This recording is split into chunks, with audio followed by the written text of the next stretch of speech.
Halo, assalamualaikum warahmatullahi wabarakatuh. Gimana kabarnya guys? Semoga kalian semua diberikan kelancaran, kesehatan, dan rezekinya melimpah terus. Amin. Oke, yang baru bergabung di channel ini, jangan lupa like dan subscribe dan komen juga. Bila ada yang bermanfaat, bila ada yang perlu ditanyakan, tolong komen aja di kolom komentarnya ya, atau bisa follow juga di IG aku. Nanti linknya aku taruh di deskripsi ya. Oke, kembali lagi. Jadi di video kali ini aku sekarang lagi di pinggir laut guys, di pinggir laut. Dulu ini aku pernah mereview ya laut ini ya. Dulu aku pernah mereview laut ini dulu sih, tapi ini karena nggak ada angin ya, karena ini nggak ada angin, enak ini cuacanya, jadi anteng. Oke, jadi di video kali ini udah ngerokok dulu guys.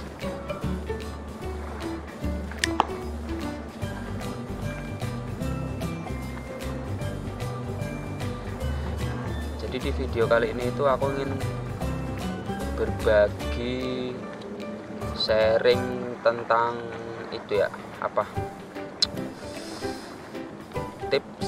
tips lolos magang, tips interview biar lolos magang ke Jepang di jalur swasta. Sesuai pengalaman aku ya, sesuai pengalaman aku kemarin. Jadi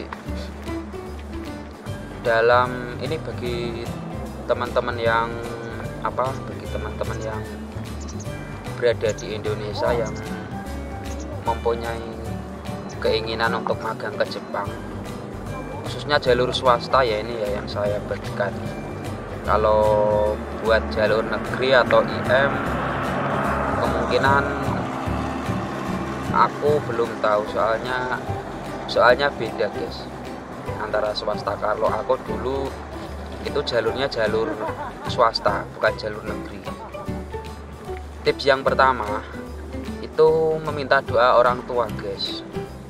Yang pertama, pokoknya kalau sebelum interview itu harus meminta izin sama orang tua. Karena apa? Doa orang tua itu paling manjur di dunia, itu adalah doa orang tua. Nah, tanpa orang tua kita itu ya mau menjalankan aktivitas apapun, mempunyai keinginan itu tanpa doa orang tua itu kemungkinan agak sedikit nggak lancar guys. Jadi kalau kita mendahulukan sebelum ikut tes itu meminta doa orang tua dulu, itu insya Allah tesnya akan dilancarkan dan akan didoakan orang tua juga lulus. Itu tips yang pertama, itu minta doa orang tua ya. Itu adalah penampilan guys. Jadi penampilannya itu harus rapi, rambutnya ya dirapiin serapi mungkin menurut standar ukuran kalau mau masuk perusahaan ya, maksudnya nggak gondrong kayak gini kan, nggak dimerah-merahin. Nah, rambutnya harus cepak, harus rapi, pinggirnya pokoknya harus rapi, bajunya harus disetrika, harus pakai dasi, dan pakai sepatu kulit, pakai jam tangan guys. Karena jam tangan itu di Jepang itu kalau orang pakai jam tangan itu dianggapnya orang itu sangat menghargai waktu. Jadi gitu. Nah, selain berpenampilan yang baik, tips yang ketiga itu adalah kalau kita mau tes atau kita pas posisi tes guys, itu modalnya tersenyum aja. Pokoknya tersenyum aja. Kalau tersenyum itu biasanya yang ngetes ya, yang tes kayak gitu, melihat anak nih, oh dia ada rasa semangat lah untuk mengikuti program ke Jepang gitu. Jadi orang Jepang itu senang kalau ngelihat orang itu tersenyum. Seperti saya dulu itu modalnya pas tes kesini, itu pas interview lolosnya itu cuma tersenyum guys. Padahal bahasa juga nggak bisa dulu itu ya, nggak bisa. Itu pokoknya modalnya tersenyum aja. Kalau ditanyain tersenyum. Soalnya walaupun kita nggak bisa bahasa juga, kalau pas tes itu orang Jepang ngerti. Oh kalau ini ya mungkin bahasanya masih kurang, tapi juga ada yang transitin guys. Jadi kalian jangan takut nggak tahu artinya atau apa, tersenyum aja pokoknya, sambil jawab salah bener itu tersenyum aja udah. Tapi jangan ketawa ya, tersenyum. Beda tersenyum sama ketawa. Kalau ketawa itu kelihatannya kan kita kayak apa ya, kayak ngeledek lah. Nah jadi pas posisi tes interview tanya jawab sama orang Jepang atau sama user yang ngetesin kalian itu tersenyum. Nah oke, itu kita bicaranya harus tegas. Kenapa harus tegas? Karena orang Jepang yang biasanya yang ngetes kayak gitu itu nggak suka orangnya itu yang bertele-tele. Pokoknya harus tegas. Seumpamanya mau jawab apa, mau bahasa Indonesia, mau bahasa Jepang, harus tegas. Jangan lemah, gemulai. Kalau kita laki-laki harus tegas, suaranya harus jelas. Meskipun nggak pakai bahasa Jepang juga nggak apa-apa, pakai bahasa Indonesia juga nggak apa-apa, yang penting tegas. Seperti saya dulu juga, saya nggak pakai bahasa Jepang sama sekali, saya full pakai bahasa Indonesia. Meskipun yang ngetes itu tanyanya full pakai bahasa Jepang, kan ada yang ngertiin. Itu aku jawabnya pakai bahasa Indonesia, itu tegas guys. Jadi orang Jepang itu dia ngerti, oh anak ini benar-benar semangat lah. Nah itu tips yang keempat, kalau bisa itu jawabnya menggunakan bahasa Jepang. Nah kalau pakai bahasa Jepang itu apa, dalam tes wawancara magang ke Jepang itu adalah nilai plus. Tuh pokoknya kalau ditanya menggunakan pakai bahasa Jepang itu, kalau kita ngerti kan ada yang terjemahin juga pakai bahasa Indonesia. Itu kalau bisa kita makainya bahasa Jepang, itu nilai plus lah buat orang yang ngikuti tes user magang ke Jepang. Ya sedikit-sedikit kita jawab pakai bahasa Jepang nggak apa-apa, yang penting tegas, jangan takut salah pun juga nggak bakal dinilai itu jelek ya. Orang Jepang juga tahu kalau pas ngetes kita itu masih orang baru belajar bahasa Jepang. Yang penting kita semangat aja, kita semangat. Mau dikasih pertanyaan aja kita jawabnya santai tapi tegas.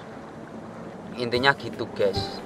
Jadi salah satunya ada 4 tips yang saya bagikan menurut versi aku dulu ya, pas posisi tes mau magang ke Jepang, khususnya jalur swasta ya.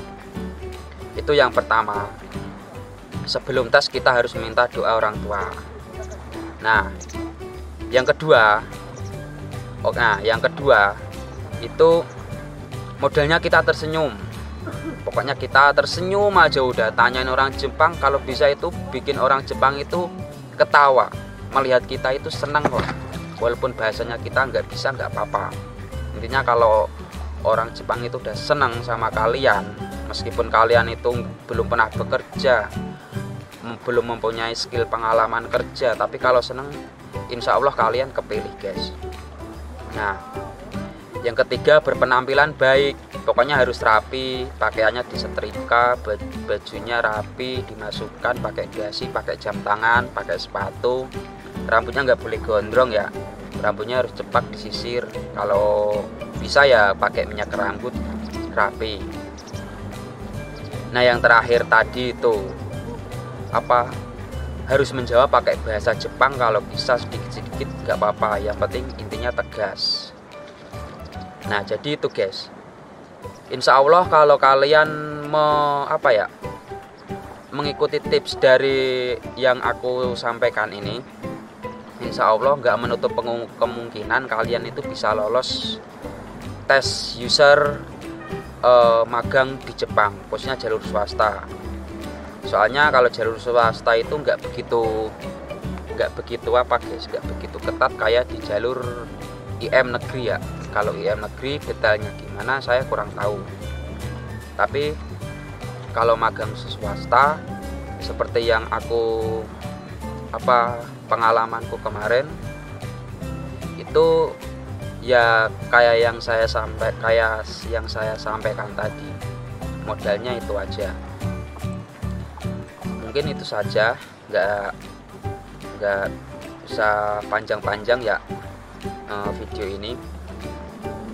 Semoga kalian semua yang besok mengikuti tes atau mengikuti program seleksi magang ke Jepang user, kalau mengikuti tips yang saya sampaikan tadi, insya Allah lolos semua guys, amin. Kalau ada pertanyaan yang sekiranya kurang tahu, bisa ditanyakan di kolom komentar atau DM aja di IG aku guys, nanti linknya saya kasih di deskripsi. Oke ya, semoga video ini bermanfaat bagi kalian semua yang mau mengikuti tes program magang ke Jepang. Tetap semangat dan jangan menyerah. Oke itu, dan berdoa selalu. Oke, jangan lupa like dan subscribe ya, dukung terus channel ini, karena di channel ini saya insya Allah akan membagikan info-info magang ke Jepang dan proses tes seleksi untuk magang ke Jepang biar lolos sampai Jepang. Oke, wassalamualaikum warahmatullahi wabarakatuh. Bye bye.